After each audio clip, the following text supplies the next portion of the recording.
Tamil Nadu assembly ఎన్నికల వేళ ఓ సంస్థ నిర్వహించిన సర్వే నరాలు తెంచే ఉత్కంఠకు కారణమవుతోంది. ఏప్రిల్ 23న జరిగే అసెంబ్లీ ఎన్నికల్లో ఆ సర్వే అన్నాడీఎంకే కూటమికి అవకాశాలు ఉన్నాయని చెబుతూ ప్రభుత్వ ఏర్పాటుకు కావలసిన మ్యాజిక్ మార్కు కొంత ఎడ్జ్ మాత్రమే ఇచ్చింది. తమిళనాడులో 234 అసెంబ్లీ సీట్లున్నాయి. ప్రభుత్వ ఏర్పాటుకు కావలసిన సీట్లు 118. తాజా సర్వే అన్నాడీఎంకే కూటమికి 114 నుంచి 127 సీట్లు రావచ్చని చెబుతోంది. ఒకవేళ 127 సీట్లు వస్తే అన్నాడీఎంకే కూటమికి ఇబ్బంది ఉండదు. అది 114 సీట్ల దగ్గర ఆగిపోతే మాత్రం నాటకీయ పరిణామాలకు తెరతీసినట్టే. అన్నాడీఎంకే కూటమికి 39 నుంచి 40% ఓట్లు రావచ్చన్నది మరొక అంచనా.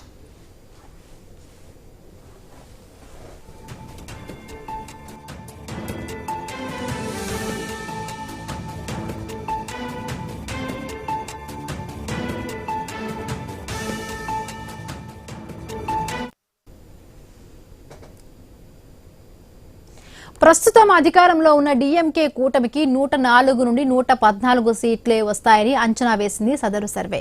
37 నుంచి 38% ఓట్లు వస్తాయని చెబుతోంది. డీఎంకే సైతం 114 దగ్గర ఆగిపోతే ఇక్కట్లే కాదు, 104 దగ్గరే బ్రేక్ వేసి అన్నాడీఎంకే 127 సీట్లు సాధిస్తే పళనిస్వామికి బీజేపీకి లైన్ క్లియర్ అయినట్టే. ఇక ఈ ఎన్నికల్లో కీలకంగా భావిస్తున్న హీరో విజయ్ పార్టీ టీవీకేపై అందరి దృష్టి ఉంది. తొలిసారి ఎన్నికల్లో దిగుతున్న విజయ్ పార్టీకి 15% ఓట్లు రావచ్చన్నది సర్వే అంచనా.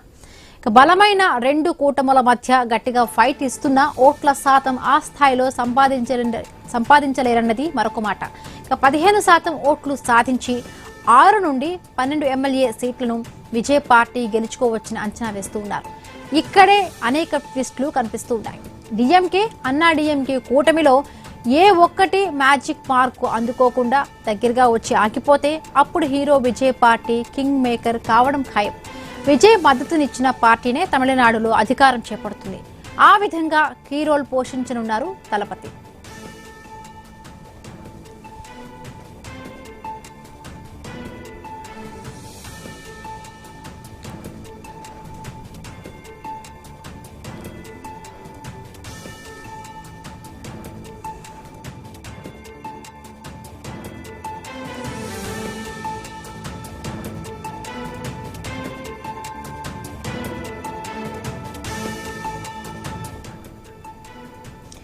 సరిగ్గా ఎన్నికలకు నెల రోజుల ముందు నుంచే వచ్చిన ఈ సర్వే వివరాలు తమిళనాడు రాజకీయాల్లో వేడి రాజేశాయి. అధికారం నిలబెట్టుకుంటామన్న ధీమాలో ఉన్న డీఎంకే కూటమి వ్యూహం మార్చుకునే పనిలో ఉంది. అధికారం ఏర్పాటు చేయడానికి చెరువులో ఉన్నామన్న అన్నాడీఎంకే మరింత బలంగా ఫైట్ చేసి స్పష్టమైన మెజారిటీ సాధించే వ్యూహాలకు పదును పెడుతోంది. హీరో విజయ్ పార్టీ మాత్రం సర్వే అంచనాలను కొట్టేస్తోంది, ఫ్రాష్ అంటోంది. తమిళనాడులో అధికారంలోకి వచ్చేది తమ పార్టీనే అని విజయ్ బలంగా నమ్ముతున్నారు. ప్రజల్లో మాత్రం మూడు అస్పష్టంగా ఉందని కొందరి విశ్లేషకుల మాట.